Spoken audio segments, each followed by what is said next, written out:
नमस्कार दोस्तों, मैं विनोद वैष्णव और आप सभी देख रहे हैं न्यूज़ 21 टीवी एवं पॉजिटिव न्यूज। आज हम मौजूद हैं पृथला विधानसभा क्षेत्र में और हमारे साथ मौजूद हैं सुरेंद्र वशिष्ठ साहब, जो कि पूर्व में बहुजन समाज पार्टी से प्रत्याशी रहे और बखूबी बहुत अच्छा चुनाव लड़ा। पिछले 5 वर्षों से लगातार जनता के बीच में जाने का काम कर रहे हैं, जनसंपर्क कर रहे हैं, अपनी बात कहने का और लोगों की बात सुनने का काम कर रहे हैं। इनसे सर, आपने हमें समय दिया, इसके लिए धन्यवाद।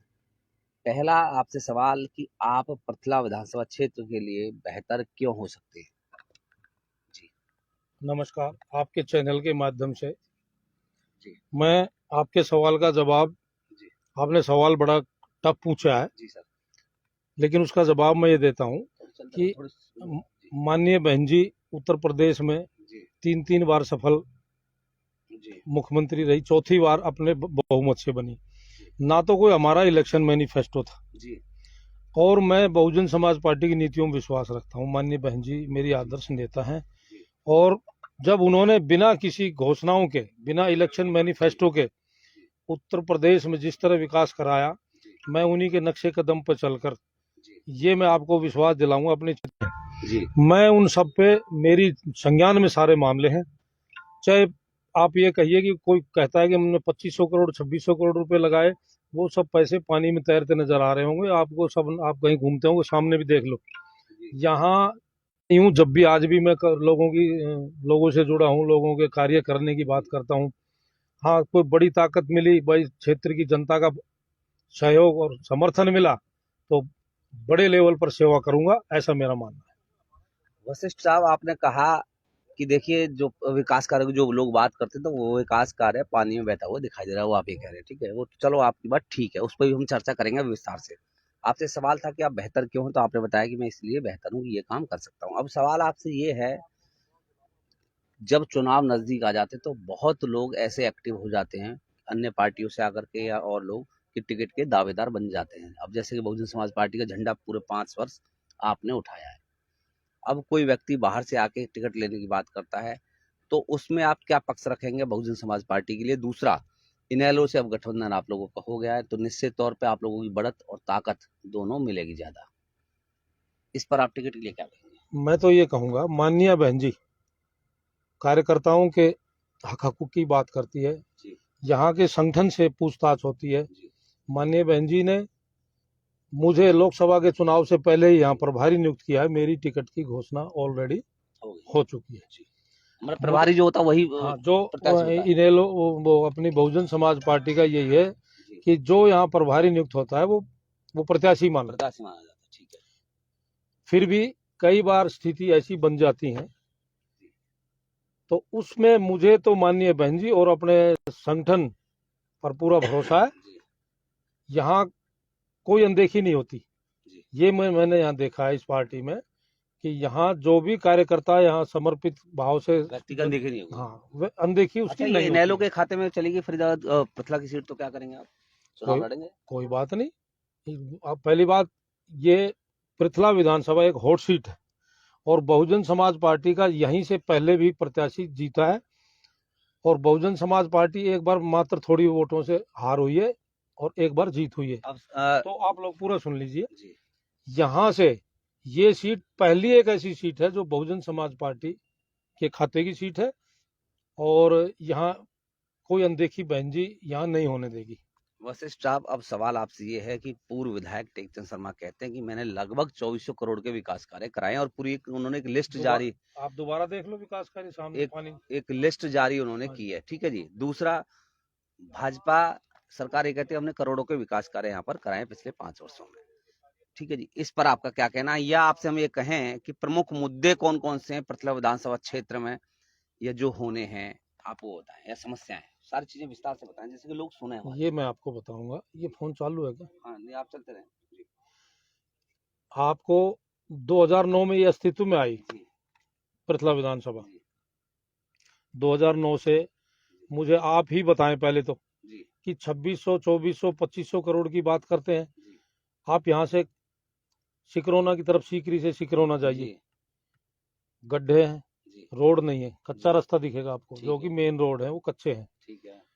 आप इस साइड में जाइए, अभी एक मांदकोल से एक सड़क बनी है, जी सड़क उखड़ गई है 2 महीने 3 महीने के अंदर। जी बरसात भी अब की बार कम हुई है, नहीं तो एक भी नहीं मिलती। जी जी पिछले 2009 की बात करो, 14 की बात करो, 19 की बात करो, विकास कार्य यहाँ हुआ नहीं। रोजगार के नाम पे इंडस्ट्रियल हब है पृथला जी विधानसभा, यहाँ के लोग त्रस्त हैं। जी रोजगारी रोजगार के बिना साधन है रोजगार नहीं। के जी आप 30-30 किलोमीटर का हॉस्पिटल में दूर जाना पड़ता है, जी यहाँ कोई हॉस्पिटल नहीं है। यातायात के साधन आप देखिए, आप विकास की बात कर रहे हो ना, जी तो अस्तित्व जब से जब से बता रहा हूँ जी कि यहाँ यातायात मंत्री भी यहीं लोकल है, यहाँ से जी शर्मा जी। जी उसके बावजूद भी आपको कोई एक बस दिख जाए ना, हम्म, अब चलते रहो अभी सफर में कितनी जी देर, जी और सुबह से शाम तक चल जाओ, आप एक रोडवेज की बस नहीं देख सकते। जी पूरे पृथला विधानसभा क्षेत्र ही एक ऐसा विधानसभा क्षेत्र है, 90 विधानसभाओं में से, जहाँ यहाँ यातायात के साधन बिल्कुल नहीं है। जी पेरीफेरी रोड पे जरूर आपको, हाईवे पे तो बसें मिल जी जी जाएंगी, जी जी अंदर कोई बस नहीं है। जी और जबकि पूरा ग्रामीण परिवेश का ये दिखा विधानसभा है। जी आप देखते चलो, ये तो आप आगे, ये तो सब यही दिखेगा और कुछ नहीं जी दिखेगा। जी जी तो आप खुद समझ अच्छा सकते हैं। वशिष्ठ साहब, एक राजनीतिक बात आपसे है, क्योंकि देखिए मैं ज्यादातर सभी जितने पटना में खासकर जितने भी चुनावी प्रत्याशी हैं या अपने आप को उम्मीदवार मानते हैं, उन सबसे हमने बातचीत की है। एक बात निकल के आती है, ज्यादातर लोग ये कहते हैं कि सुरेंद्र वशिष्ठ से थोड़ा सा हमें चुनावी तौर पर खतरा है, चुनावी मामले में। वो आप मतलब अपने को टक्कर आपसे मानते हैं ज्यादातर लोग। इस पर कोई टिप्पणी? देखो मैं बताऊं, खतरा कोई, मैं कोई डाकू तो हूं नहीं। मतलब चुनावी बातें हुई है, मैं तो आपको एक चीज राजनीतिक बताऊंगा, जी राजनीतिक रूप से ही जी ये गठबंधन जब से हुआ है, जी वैसे तो पृथला विधानसभा अकेले जी बहुजन समाज पार्टी जीतने की हैसियत रखती है। जी और इस गठबंधन के बाद अब सब मानते हैं, जो आपकी बात है, जी कि पृथला विधानसभा में जिसका भी मुकाबला होगा वो बहुजन समाज पार्टी के प्रत्याशी से होगा, जी इसलिए खतरा मानते हैं। वोट बैंक है पार्टी के पास। अच्छा, नहीं सुरेंद्र वशिष्ठ का अपना जलवा नहीं है? देखो, सुरेंद्र वशिष्ठ अपना, सबसे पहले मैं समर्पित कार्य करता हूँ बहुजन समाज जी पार्टी का, जी तो कोई सुरेंद्र वशिष्ठ ऐसी घमंड की बात नहीं करेगा। जी वो कार्यकर्ता, बहुजन समाज पार्टी के कार्यकर्ताओं के दम पे, और अपने जो मैंने क्षेत्र में मेहनत कर रखी है उनके दम पे मैं मजबूत हूँ। जी इसलिए मैं पहले पार्टी को जी महत्व दूंगा। तो अब आपसे सवाल ये, चलिए आपने सारी चीजें बताई हमें, अब आप ये बताएं, अगर मान लीजिए बहुजन समाज पार्टी आप पर भरोसा दोबारा से जताती है, जनता आपको आशीर्वाद देती है और चंडीगढ़ भेजने का काम करती है, कोई ऐसे प्रमुख, मुझे 3 काम बता दीजिए कम से कम जो आप प्रमुखता से करना चाहते हो। भाई सबसे पहले तो मैं, जो ये बेरोजगारी की समस्या है, ये दिखा दीजिए, बोर्ड लग रहा है बोर्ड जी। सबसे पहले तो जो रोक बेरोजगारी की लेना, ये इतनी बंद बड़ी करना समस्या जी है, जी उस पर काम करना चाहूंगा। जी यहाँ सरकारी नौकरियां भी अगर लोगों को ना मिले जी तो कोई बात नहीं, यहाँ इंडस्ट्रियल हब है, जी यहाँ लोगों को प्राइवेट ही सही, जी वहाँ रोजगार लोगों को मुहैया कराएंगे। दूसरे, जो चिकित्सा का जो मामला मैंने बताया अभी जी आपको थोड़ी देर पहले, जी कि गरीब, मजदूर, मजलूम, जो भी हमारे शोषित हैं, पीड़ित हैं, वंचित हैं, वापस ले उनको लेना जी उनको आप जी उनको आप कैसे आप सहायता पहुंचा सकते हैं। जी तो सबसे पहले चिकित्सा का अधिकार तो जी सभी को है, जी शिक्षा का अधिकार सभी को है, जी गरीबों को है। तो मेरी तो पार्टी गरीबों की पार्टी है, मैंने तो सबसे पहले उन पर ध्यान देना है। जी और रोजगार हो गया, चिकित्सा होगी, शिक्षा होगी, उसके बावजूद ये जो आप क्षेत्र के जो विकास की बात करते हैं, जी यहाँ पानी मुहैया नहीं करा पाई सरकारें 2000, जब से अस्तित्व में आया है। पीने के पानी आरओ से लोगों से लेना पड़ता है, उसमें भी कोई क्वालिटी नहीं होती, वो यूरिया जी मिश्रित पानी होता है। जब सरकार पीने का पानी नहीं दे पाई, अब 3 बार यहाँ से जो विधायक बने, तीनों बार, जी इन सब पे बहुत सी ऐसी समस्याएं हैं, इन सब पे मंथन करके काम करेंगे। और रही बात हमारी बहुजन समाज पार्टी की, नेता ने भी ना कोई इलेक्शन मैनिफेस्टो, उत्तर प्रदेश में 4 4 बार अच्छा, आपने मुख्यमंत्री रह प्रत्येक के लिए कोई मैनिफेस्टो बनाने के लिए कोई रूपरेखा तैयार की है कि पूरे प्रमुख? हरियाणा के लिए अच्छा मैनिफेस्टो तैयार है। अच्छा और पार्टी का मैनिफेस्टो, जैसे 7500 रुपये पेंशन देना, जी और भाई रसोई गैस के लिए 1100 रुपये देना, जी सिलेंडर फ्री में देना, ये अच्छा हमारी वशिष्ठ साहब, एक सवाल और है हाँ, पहले पूरी सुनो जी आप। जी ये दोनों जो गठबंधन की, जी हमारा गठबंधन हुआ है, दोनों दलों का ये इलेक्शन मैनिफेस्टो है। जी वशिष्ठ साहब, एक सवाल और है कि मैंने कल भी देखा, एक बड़ा नरियाला गांव में आपका बहुत स्वागत और आपको आशीर्वाद दिया, एक विशाल कलश यात्रा का आयोजन वहां पर हुआ। ऐसी हर गांव में आप लोगों को बुला रहे हैं, और आप हर गांव में जाते हुए हो, सुख और दुख में सभी जगह आपको आशीर्वाद भी मिल रहा है।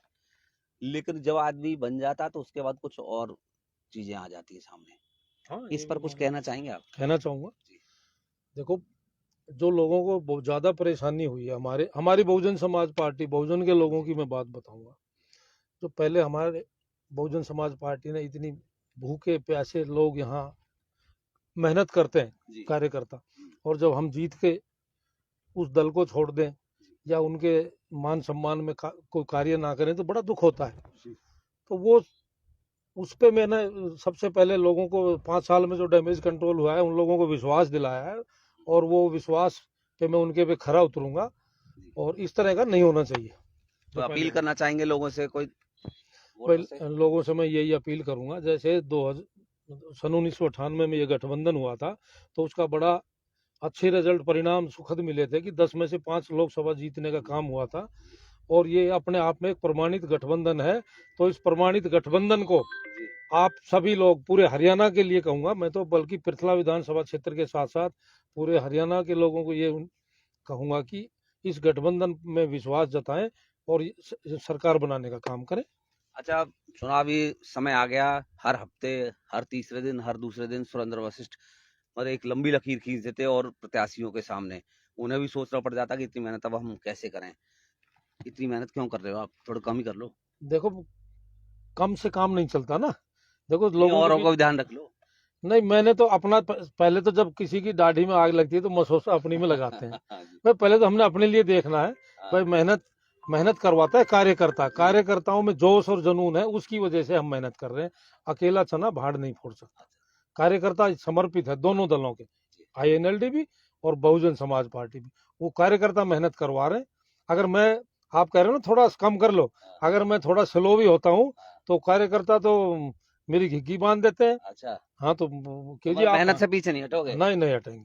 अब की बार हाथी को चला करके मानोगे? बस उत्तर विधानसभा क्षेत्र कार्यकर्ताओं में। को मैं तो ये कहूंगा, जो आज जोश जुनून है, इसको जब चुनाव की डेट आए उस डेट तक बरकरार रखें, बस।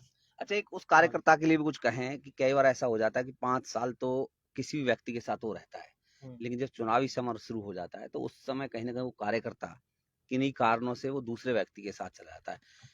वो किसी भी पार्टी का और किसी भी नेता का कार्यकर्ता हो सकता है। ऐसे कार्यकर्ता के लिए कुछ कहना चाहेंगे आप? भाई, वो आप लोगों ने आइडेंटिफाई किया होगा, मेरे साथ तो दूसरे दलों से और छोड़ के मेरे साथ आते हैं, जी। तो मुझे तो इस बात का नहीं, मैं अनुभव एक नहीं है। एक आम हाँ, वैसे भावना कह रहा हूँ कि ऐसे हाँ। लोगों के लिए कुछ कहना चाहेंगे? भाई, मैं तो ये कहूंगा कि भाई, जो अच्छे सच्चे इंसान है हाँ। उसका साथ दो, चलिए। और दल की पॉलिसी देखो। चलिए, भाई, धन्यवाद। हाँ भाई, ये चलिए, सुरेंद्र वशिष्ठ साहब को आप सुन रहे थे, विस्तार से सुना। पूर्व में प्रत्याशी रहे हैं बहुजन समाज पार्टी पृथला से, और उन्होंने कहा, अपने मुद्दे उन्होंने बताए। उन्होंने कहा कि चिकित्सा व्यवस्था और शिक्षा, 3 चीजों पर प्रमुख रूप से वो जोर देने का काम करेंगे। उन्होंने कहा कि जो पूर्व में विधायक कहते हैं कि हमने इतने करोड़ों के विकास कार्य करा दिए, वो आप देखें कि पानी में बहते हुए दिखाई देंगे, जैसा कि इनका कहना है। तीसरी बात, आपको लगे कि सुरेंद्र वशिष्ठ की बातों में दम है, इनके साथ जुड़ें, इनके हाथ मजबूत करें। इन्होंने कहा कि निश्चित तौर पर आईएनएलडी और बीएसपी का संयुक्त प्रत्याशी उतारा जाएगा पटना से, और जीत सुनिश्चित की जाएगी। अक्टूबर माह में प्रस्तावित चुनाव है। आप सभी हमारे साथ जुड़ रहे। दूसरा, हमारे माध्यम से अगर कोई इनसे कोई सवाल करना चाहते हो, इनसे कोई आप जवाब मांगना चाहते हो,